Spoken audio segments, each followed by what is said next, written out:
My name is Olivia, and I'm sitting here on a Wednesday evening, snow falling softly outside my window, and I still can't believe what I'm about to tell you. When I decided to share this story, my mother actually laughed. She told me that nobody would want to hear about my family drama, that the internet was oversaturated with revenge tales, and honestly, she said I wouldn't even reach 1,000 subscribers. But you know what? If you're listening right now, help me prove something wrong. My mother said I wouldn't even reach 1,000 subscribers, but I believe stories like this deserve to be heard. Help me show her that these tales matter. Please subscribe to Olive Revenge Stories, and let's keep breathing life into stories that were never meant to stay silent. Now, let's continue. I never imagined that Christmas would be the night that changed everything, the night that exposed family dynamics I'd been blind to for years, the night that a simple holiday celebration would turn into something so dark, so calculated, that even now, months later, I still wake up with my heart racing, replaying every single moment, trying to figure out where everything went wrong. This is the story of the Christmas dinner that cost me $4,000 and taught me a lesson about family that I never wanted to learn. Let me take you back to where it all began, to a moment in early November when my stepson Marcus first extended the invitation that would become the foundation of my nightmare. Marcus had always been that kind of stepchild who walked the line between distant and polite. When I married his father, Robert, 8 years ago, Marcus was 17, already building his reputation as the ambitious one, the one who was going to make something of himself in the tech industry. I tried my best to be supportive, to be the kind of stepmother who didn't overstep, who recognized that he had his own mother and didn't need me pretending to be something I wasn't. But here's the thing about trying too hard to do the right thing. Sometimes people perceive it as weakness. Sometimes they see your kindness as an opportunity. Marcus was standing in our kitchen on a November afternoon, and I was making fresh pasta from scratch, something I loved doing, something that usually made me feel centered and calm. He leaned against the counter, watching me work the dough, and he said something that should have raised every red flag in my body. He said, "You know what, Olivia? I've been thinking about doing something special this year. Something really exclusive. I want to take you and Dad to this new restaurant everyone's talking about. The Meridian. Have you heard of it?" I hadn't heard of it, but I'd learned enough about Marcus over the years to know that anything he did came with layers underneath, intentions that weren't always obvious. The Meridian was the kind of place that required reservations months in advance, where the prix-fixe menu started at $125 per person, where celebrities and CEOs celebrated their victories. That sounds amazing, I said carefully, not wanting to assume, not wanting to make this about money, because money had always been complicated in our family. Robert, my husband, came in just as Marcus was talking, and I watched my stepson's expression shift. It became softer, more genuine somehow, like he was momentarily letting his guard down. "Dad, I'm thinking of taking you and Olivia to the Meridian for Christmas. My treat. I want to celebrate how well things are going for me at work." Robert's face lit up with pride. That was the moment I should have questioned it, should have asked why Marcus was suddenly so generous, why he wanted to spend that kind of money on a dinner, why he was being so specific about it being his treat. But I didn't. I smiled and nodded and went back to my pasta, thinking this was finally it. This was the moment when Marcus saw me as part of the family, when he valued his father enough to do something extraordinary for him. The weeks leading up to Christmas were normal, or at least what I thought was normal. Robert and I planned our outfits, we talked about what we might order, and I found myself actually looking forward to it. Marcus sent us the confirmation email, and yes, I should have looked more carefully at that email, should have read the fine print, should have paid attention to every single word, but I didn't. I was busy with holiday preparations, with making sure our house was decorated perfectly, with baking cookies and planning our own Christmas morning. I was so caught up in the joy of the season that I missed all the warning signs. And now I realize that was probably exactly what Marcus was counting on. December 23rd arrived, cold and crystalline, the kind of winter evening that looks like a postcard. I wore a red dress, something I'd bought specifically for the occasion, something that made me feel elegant and present. Robert wore a navy suit, and when I saw him all dressed up, I felt this surge of gratitude for our marriage, for the life we'd built together despite the complications with his son. The drive to the Meridian took 20 minutes, and we used that time to talk about Marcus, about how proud we were of him, about how far he'd come in his career. We parked in the valet area, and as we stepped out of the car, I felt genuinely excited. Marcus was already waiting inside, seated at a window table overlooking the city. He stood when we arrived, and for a moment, just a brief moment, I saw something flicker across his face that I couldn't quite name. It looked like anticipation mixed with something darker, something I couldn't put my finger on. He hugged his father first, the kind of hug that lasted a beat longer than usual, and then he turned to me. "Olivia," he said, his voice smooth, "you look beautiful tonight." I felt myself relax. Whatever tension I'd sensed was just my imagination, just me being paranoid about family dynamics that probably didn't matter as much as I thought they did. We sat down, and Marcus immediately ordered wine, an expensive bottle that he said he'd been saving for a special occasion. The conversation flowed easily at first. Marcus told us about a big project at work, about the potential promotion he was expecting, about his vision for his future. Robert beamed with pride the entire time, and I watched my husband watching his son, and I thought about how much he'd struggled with Marcus after the divorce from his mother, about how hard he'd worked to maintain a relationship with him even when Marcus was cold or distant. This dinner, I thought, was validation of all that effort. The food was extraordinary.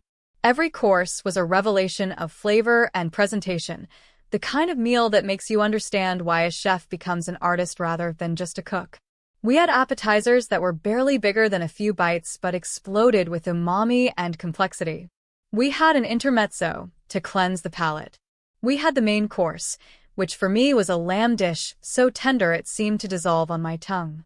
We had a cheese course that I never would have ordered for myself because I didn't think of myself as sophisticated enough to appreciate it, but I did. I absolutely did. Throughout all of this, Marcus was the perfect host. He made sure we were comfortable, he asked our opinions, he told jokes and shared stories.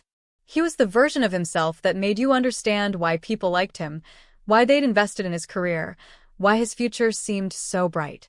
We finished with dessert, something involving dark chocolate and sea salt caramel, and as I took the final bite, I felt completely satisfied, completely happy, grateful for this moment and this man and this beautiful dinner. Marcus called the server over. He said something quietly to her, and she nodded and disappeared. Then Marcus looked at his father, and then he looked at me, and his expression changed. It was like watching an actor drop a character mid-scene. The warmth drained away, replaced by something hard and calculating. He reached under the table and pulled out a folder. A manila folder, the kind that screams official business, the kind that has no place at a fancy dinner table. "I wanted to thank you both," he said, his voice now carrying an edge I'd never heard before, "for everything you've given me. Your love, your support, your guidance. It means so much." Robert looked confused, happy but confused, like he wasn't sure where this was going but was enjoying the sentiment anyway. Marcus opened the folder. Inside were documents, printed emails, screenshots of conversations. My heart started racing. "But I've also been thinking about something," Marcus continued, his words now coming out with precision, like he'd rehearsed this 1,000 times, like this was a performance that he'd been waiting months to deliver. "I've been thinking about all the ways that you haven't supported me. All the times you missed my soccer games, Dad. All the times you forgot my birthday because you were too wrapped up in your new marriage. All the ways you made me feel less important than your new family." Robert's face had gone pale. "Marcus, I don't understand. What is this?" My stepson slid the folder across the table toward his father. "I want to know who's going to pay for this dinner. The wine, the food, the tip, everything. It comes to $4,087. And I want to give you both an invoice. Consider it a bill for all the ways I've had to compensate for your absence. For the therapy I had to start because of the divorce. For the times I felt like I had to raise myself while you were building your new life." The silence that followed was the most profound silence I have ever experienced. It was the kind of silence that seems to have weight, that presses down on you physically. Around us, other diners continued their conversations, completely unaware that a family was imploding at this table. I couldn't look at Robert. I couldn't look at Marcus. I could only stare at the folder, at the papers that were now swimming in front of my eyes. The server appeared, sensing something was wrong, sensing that she needed to remove herself from whatever was happening. "Is everything okay with the meal?" she asked uncertainly. "Everything was perfect," Marcus said, his smile returning, but it was a different smile now, a smile with no warmth in it at all. "We're just having a family moment." The server left quickly, and Marcus continued. "I've had these invoices prepared for months," he said. "I've been documenting every cent. Every time you told me you were coming to something and didn't show up, I calculated what that emotional damage might cost. Every time you made me feel like an outsider in my own father's life, I made a note. Every therapy session I had to attend, I included the cost. And tonight, I wanted to present this to you both, in a place that matters, in a place where this moment will stick with you forever." "You manipulative little bastard," Robert said, and I'd never heard him speak that way before, had never heard that kind of venom in his voice. But Marcus just laughed. He actually laughed. "Did you ever actually care about me, Dad? Or was I just part of the package you had to tolerate because of your new wife?" Robert stood up from the table. His napkin fell to the floor. His hands were shaking. "We're leaving," he said to me, and he turned to Marcus. "I don't know who you are, but you're not my son right now. I hope this moment was worth losing me." Marcus's expression finally shifted, finally showed a crack. For just a second, I saw something like regret flash across his face. But then it hardened again. He said, "The bill is on the table. Enjoy." Robert walked out of the restaurant, and I should have followed him immediately, should have left my stepson sitting alone with his vindictive little plan. But I did something different. I looked at Marcus, and I asked him a question that I've replayed in my mind 1,000 times since. "Why did you include me in this? I never did anything to you. I've always been kind to you. I've always tried to respect your relationship with your father." Marcus looked at me then with something that might have been pity or might have been contempt. I honestly can't tell the difference anymore. "You were in the way," he said simply. "You made him forget about me. Every time he looked at you, I could see him choosing you over the person he created. So yes, you're part of this bill too." I left the restaurant 20 seconds after Robert did. I found him standing outside in the cold, tears freezing on his cheeks, his suit jacket unbuttoned because he'd left in such a rush that he'd forgotten to zip it up. We didn't say anything to each other for a long time. We just stood there in the December night, watching Christmas lights blink across the city skyline. Two people who had been hurt by someone we loved, two people who had tried so hard to do everything right and had discovered that sometimes love isn't enough. Sometimes family is just a word that people use to justify cruelty. The next morning, I found the bill sitting on our doorstep. Marcus had followed us home and left it there, like a threat, like a promise of future pain. The itemized invoice was meticulous. 8 courses at $125 per person times 3 people came to $3,000. The wine was $600. The valet was $30. Tax and tip brought it to the $4,087 that he'd announced at the table. But there was more on the invoice. There was a section titled Emotional Damages. It included line items for therapy sessions at $150 each, multiplied by what he claimed was over a year of attendance. It included something called Parental Abandonment Surcharge that was $500. It included something called Stepmother Intrusion Fee that was another $500. Reading it made me feel sick. Not because of the money, though we certainly couldn't afford to pay $4,000 casually, but because of the calculation behind it, because of the premeditation, because of the way Marcus had reduced human relationships to line items on an invoice. Robert and I had a conversation that morning that we probably should have had years ago. He told me about his relationship with Marcus's mother, about the struggles they'd had, about the mistakes he felt he'd made as a young father. He talked about trying to stay involved in Marcus's life even after the divorce, about how his son had pushed him away as he got older, about how he'd eventually started pulling back too, because the rejection was too painful. "I thought tonight would be healing," Robert said. "I thought he was finally trying to move past all of that.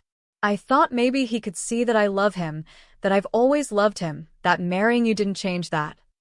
I held my husband while he cried, and I realized something that I probably should have known all along.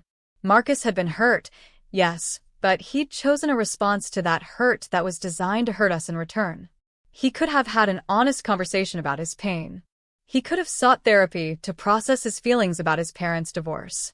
He could have done so many things other than orchestrate an elaborate revenge scheme that he'd been planning for months.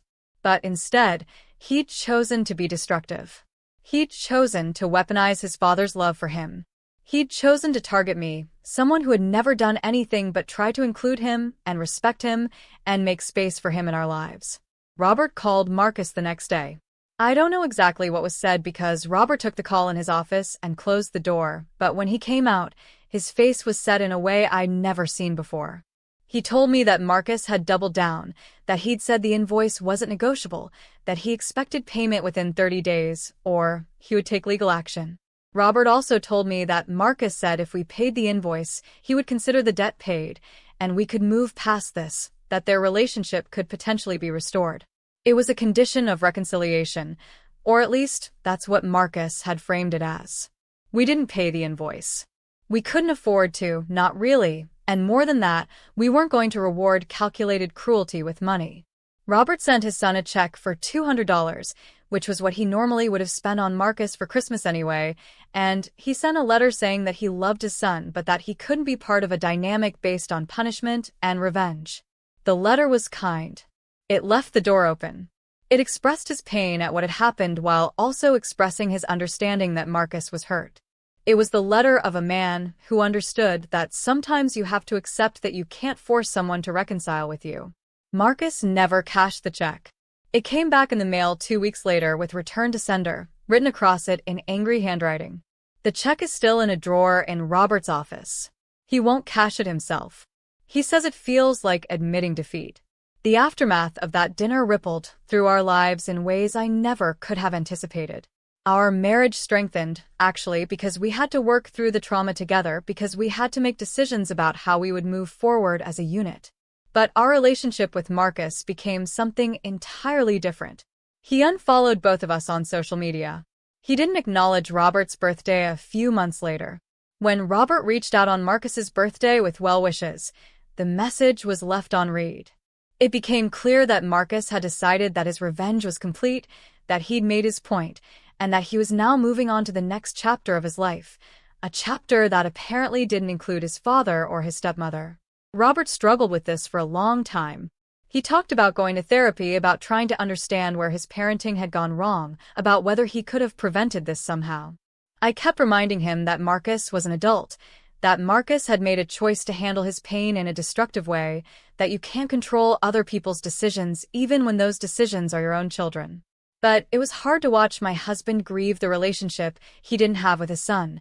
Hard to watch him question whether his marriage to me had been worth the cost of that relationship. Hard to wonder if maybe his mother, my stepson's real mother, had been filling his head with poison for years. I've had a lot of time to think about this story since it happened, a lot of time to sit with it and examine it and try to understand what it means and what lessons I'm supposed to take from it. I think about the moment when Marcus set down that folder, the moment when his true feelings revealed themselves, the moment when everything changed. And I wonder what would have happened if we'd had the conversation he should have had years ago, if his father had known how deeply hurt Marcus was by the divorce, if we'd all taken seriously the idea that he needed real help processing his emotions rather than letting them fester until they turned into something toxic.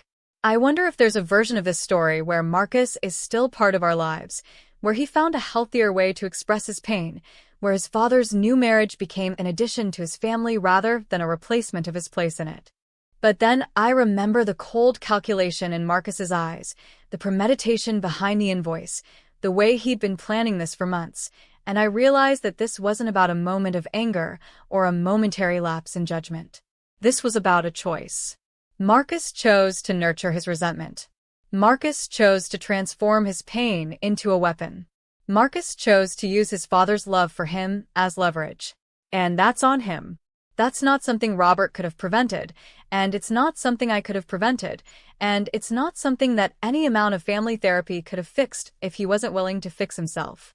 What happened at the Meridian was a choice, and Marcus has to live with the consequences of that choice, just like Robert, and I have to live with the consequences of being on the receiving end of it. My mother, the one who said I wouldn't reach 1,000 subscribers with stories like this, she was wrong. Because this story matters. It matters to everyone who's ever been hurt by family, who's ever tried to do the right thing and had it thrown back in their face, who's ever wondered if they were responsible for someone else's pain. It matters to people like me, who have to learn that sometimes loving someone isn't enough. Sometimes you can't save people from themselves. Sometimes the kindest thing you can do is accept that the relationship is over and move forward with your life. I'm sharing this story because I think there are a lot of people out there who need to hear it, who need to know that they're not alone in this kind of pain, who need to understand that family dysfunction is complicated and messy and doesn't always have a neat resolution. And maybe, just maybe, someone watching this will recognize themselves in either my story or Marcus's story, and maybe they'll make a different choice than the one Marcus made. Maybe they'll talk to their family about their pain instead of weaponizing it. Maybe they'll seek help instead of seeking revenge. Maybe they'll understand that hurting people doesn't heal your own hurt, it just creates more hurt for everyone involved. This is Olivia, and this was my Christmas dinner that cost me $4,000 and taught me more about family, about pain, about forgiveness, and about acceptance than I ever wanted to learn. If this story resonated with you, if you've experienced something similar, if you've struggled with family relationships that seemed impossible to fix, please let me know in the comments. Tell me your story. Tell me how you handled it. Tell me what you would have done differently if you were in my shoes.